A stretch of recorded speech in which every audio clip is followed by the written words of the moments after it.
बढ़ते हैं अपने अगले प्रश्न पर। आज हम हल करेंगे अध्याय 3 का एक चर का द्विघात समीकरण। तो प्रश्नावली 2 को हम हल करेंगे। प्रश्नावली 2 का प्रश्न चौथा का प्रश्न है, निम्नलिखित वर्ग समीकरणों का गुणनखंडन करके उनके मूल ज्ञात कीजिए। इन सभी प्रश्नों को हम जो है बारी बारी से हल करेंगे। तो चलिए हल करते हैं। तो हमारा प्रश्न प्रथम है, 9x का वर्ग ऋण 3x ऋण 2 बराबर 0। तो सबसे पहले जो है पहले और अंतिम पद का गुणा कर लेंगे। तो क्या होगा, 9 दूनी 18। अब यहाँ पर जो मैं रफ कार्य कर रहा हूँ समझिएगा। 18 जो है किसके किसके पहाड़े में आता है, एक तो 18 का ही पहाड़ में आता है, 18 एकम 18। 2 के पहाड़ में भी आता है, 2 छक 2 निया 18।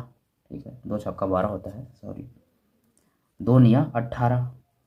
और 3 के पहाड़ में भी आता है, 3 चौक 12 होता है, 3 छक्का का क्या होता है 18 होता है।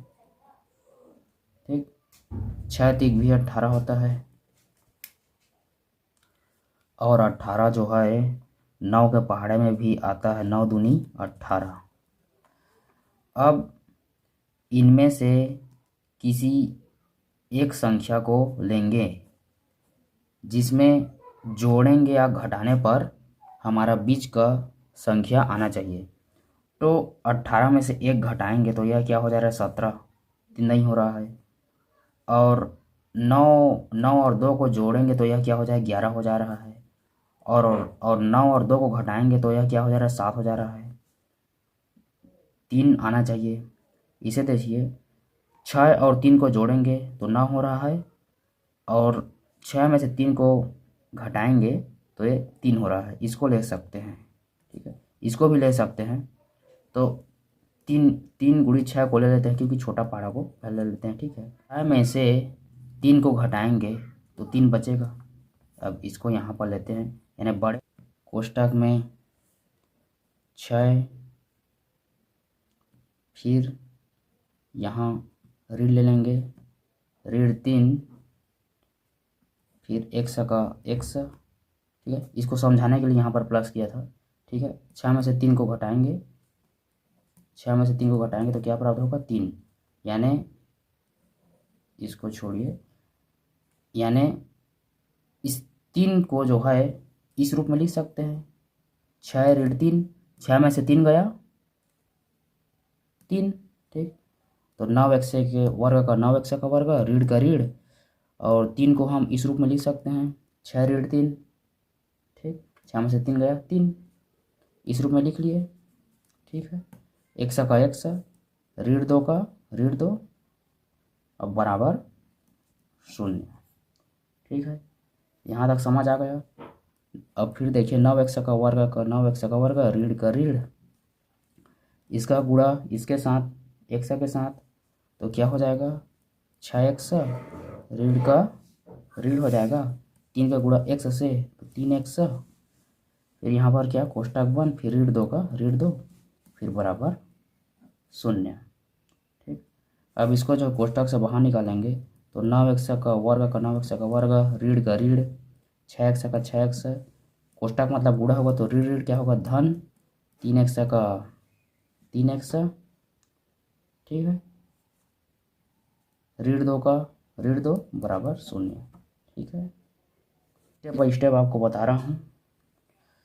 फिर यहाँ पर देखिए, यह जो है एक पद है, यह दूसरा पद है। अब यहाँ पर उभयनिष्ठ निकालेंगे तो इस पहले पद को देखिए, 9 जो है 3 के पहाड़े में भी आता है, 6 भी 3 के पहाड़े में आता है।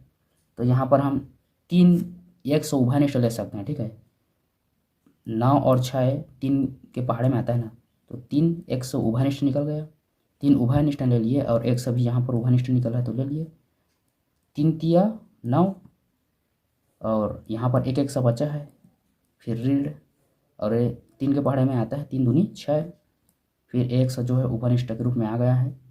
यहाँ पर कुछ नहीं कर रहा, मतलब एक निकलेगा उभयनिष्ठ। तो क्या बचा, जैसा को वैसा लिख दीजिए, 3x माइनस 2 बराबर 0।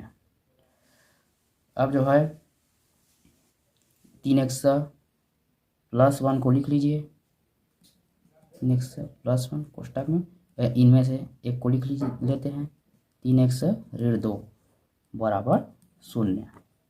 ठीक है, अब यहाँ पर जो है इसको पहले हल कर लेते हैं, 3x प्लस 1 बराबर 0।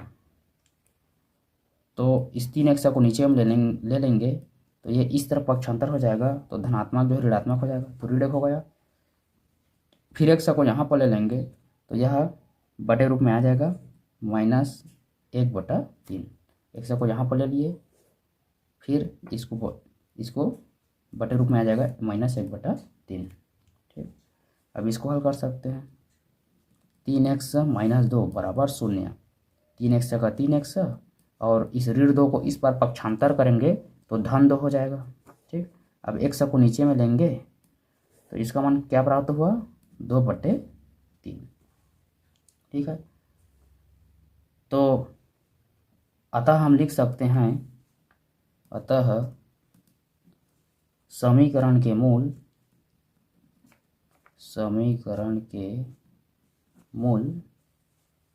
-1/3 इसको और 2/3 है। ठीक है, आ गया हमारा उत्तर। अब दूसरा प्रश्न को देखते हैं। यहाँ पर कुछ नहीं करना होता है, बस पहले और अंतिम पद का गुणा करना होता है, और ना जोड़ने या घटाने पर बीच की संख्या को लाना होता है। ठीक है, समझ में आ जाएगा। चलिए बनाते जाएंगे तो प्रश्न को। चलिए दूसरा प्रश्न को देखते हैं। 4x का वर्ग प्लस 5x बराबर 0। यहाँ पर ध्यान देने योग्य बात यह है कि यहाँ पर जो है कितना पद है, 2 ही पद है, लेकिन जो पहले प्रश्न हल किए थे उसमें 3 पद था।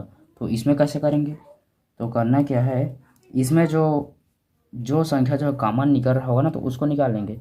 तो यहाँ पर जो है संख्या तो नहीं, लेकिन x जो है यहाँ पर कॉमन निकल रहा है, तो x को कॉमन ले लेंगे। तो क्या क्या बचा यहाँ पर, एक x बचा यहाँ पर, तो 4x प्लस 5, ये एक पद है या दूसरा पद है। तो x यहाँ पर उभयनिष्ठ ले लिए यहाँ से, तो क्या क्या बचा यहाँ पर, 4x प्लस 5, यहाँ का x जो है कॉमन के रूप में यहाँ पर आ गया बराबर 0। अब इसको जो है x बराबर 0 हो गया, और इसको जो है 4x प्लस 5 बराबर 0। ठीक, लिख लिए। अब 4x को जो है यहाँ पर बनाते हैं। ठीक है, यहाँ पर लेते हैं, 4x को ले लिए बराबर, ये पक्षांतर होकर इस पर आएगा तो क्या हो जाएगा, बराबर किस पर आएगा, तो ऋण हो जाएगा, ऋण 5। धन जो है पक्षांतर होकर इस साइड आएगा तो ऋण 5 हो गया, और x को नीचे में ले लेंगे बराबर -5/4, ये बटे रूप में आ जाएगा। ठीक है, जो है तीसरा प्रश्न है, 3x का वर्ग ऋण 11x प्लस 10 बराबर 0। तो वही प्रोसेस करेंगे, रब कार्य, पहले और अंतिम पद का गुणा कर लेते हैं। यहाँ पर रब कार्य कर दूंगा, तो 3 दहम क्या होगा, 30। अब 30 जो है किसके किसके पहाड़े में आता है, 30 के पहाड़े में आता है। ठीक है, 30 से कम 30, तो इसको 30 और 1 क्या हो जाएगा, 31 हो जा रहा है, बीच का पद आना चाहिए, और 30 में से 1 घटाएंगे तो क्या हो जा रहा है, 29 हो जा रहा है। और किसके किसके पहाड़ में आता है, 30 जो है 2 के पहाड़ में भी पढ़ सकते हैं, 2 15 में क्या हो जाएगा, 30। ठीक है, तो 15 और 2 को जोड़ेंगे तो 17 हो जा रहा है, 11 लाना है, और 15 और में से 2 को घटाएंगे तो कितना प्राप्त हो रहा है, 13। ये भी नहीं होगा और ये भी नहीं होगा, तो 3 को देखते हैं, 3 दहम 30। ठीक है, 10 और 3 को जोड़ेंगे तो 13 प्राप्त हो रहा है, और 10 में से 3 को घटाएंगे तो 7 प्राप्त हो रहा है, हमें 11 लाना है। 3 भी नहीं है, 4 के पहाड़े में 30 नहीं आता। ठीक है, 5 के पहाड़े में आता है। ठीक है, 5 छक्का 30, ठीक है। और 6 के पहाड़ में भी आता है 6 पंचे 30, ठीक है। तो इसको लें कि इसको लें, इसको ले लिए, ठीक है।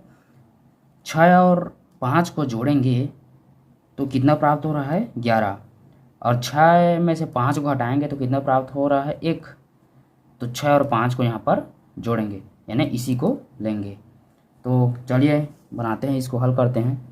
3x के वर्ग का 3x का वर्ग, रीढ़ का रीढ़, 6 और 5 को जोड़ेंगे तो 6 + 5 11 हो गया, x का x प्लस 10 का 10 बराबर 0 का 0, ठीक है।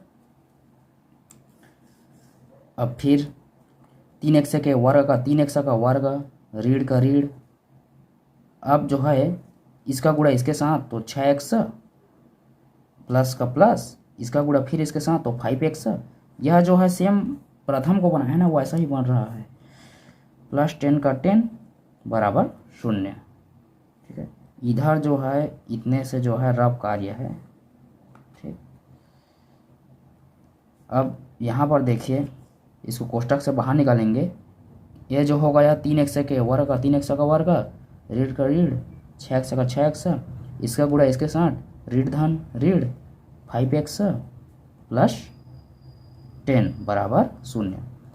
अब यहाँ पर जो है ये एक पद है, ये जो है दूसरा पद है। अब सेम प्रोसेस प्रक्रिया अपनाएंगे, यहाँ पर जो है उभयनिष्ठ निकालेंगे, ठीक है। तो देखिए 3 जो है 3 के पहाड़े में आता है 3 एकम 3, और ये जो है 3 दूनी 6, तो यहाँ पर भी 3x जो है कॉमन निकल जाएगा। तो यहाँ पर 3x जो है उभयनिष्ठ निकाल लिए, तो क्या क्या बचा, यहाँ पर 1x बचा, यहाँ रीढ़ का रीढ़, और 3 के पहाड़े में 6 जो है कितनी बार में आता है 2 बार में, तो 3 दूनी 6, और 1 जो है उभयनिष्ठ में चला गया है। यहाँ पर देखो 5 जो है उभयनिष्ठ निकल जाएगा, तो चिन्ह के साथ लिखते हैं ऋण 5 उभयनिष्ठ निकल गया। तो क्या बचा यहाँ पर, ये जो है 1 बचा यहाँ पर, ठीक है, 1 बचा। अब 5 के पहाड़े में जो है 10 जो है कितने बार में आता है 2 बार में, ठीक है। तो पहाड़े में 2 बार में आता है 10, 5 दूनी 10 बराबर 0, ठीक। यहाँ तक समझ आ गया। यहाँ पर समझने वाला बात है कि ये तो धन है, ऋण कहाँ से आ गया, ठीक है। तो ऋण और ऋण का गुणा करेंगे तो धन होगा ना, यानी इसको ऐसा बनाना होता है कि इसको हल करें ना तो ऊपर वाला संख्या ना चाहिए। जैसे इसको हल करेंगे 3x का गुणा x के साथ होगा, तो 3x का वर्ग हो गया ऋण का ऋण, और फिर 3 दूनी 6 x का x, ऋण का ऋण, 5 गुणा x से तो 5x हो गया, ऋण धन, फिर 5 दूनी 10, ऐसा बनाना होता है, ठीक है। समझ में आ गया होगा। अब देखिए 3x ऋण 5 लिख लिए, इसको 3x ऋण 5 लिख लिए, और इन दोनों में से एक को लिख लेंगे, x ऋण 2 बराबर 0, ठीक है। सबसे पहले इसको हल कर लेते हैं। 3x ऋण 5 बराबर 0, ठीक है। और 3x बराबर, ये पक्षांतर होकर इस तरफ आएगा तो धन 5 हो गया, ठीक है। x को नीचे में लेंगे तो बटे रूप में क्या प्राप्त हुआ 5/3, ठीक। अभी इस पार को हल करते हैं, इसको कोष्टक से बाहर ले लेंगे, x ऋण 2 बराबर 0, x को नीचे में ले लेंगे, इसको पक्षांतर इस पर करेंगे तो ये क्या हो जाएगा +2, ऋण जो है धन हो जाएगा। अतः समीकरण के मूल क्या क्या प्राप्त हुआ, x बराबर 5/3 और 2।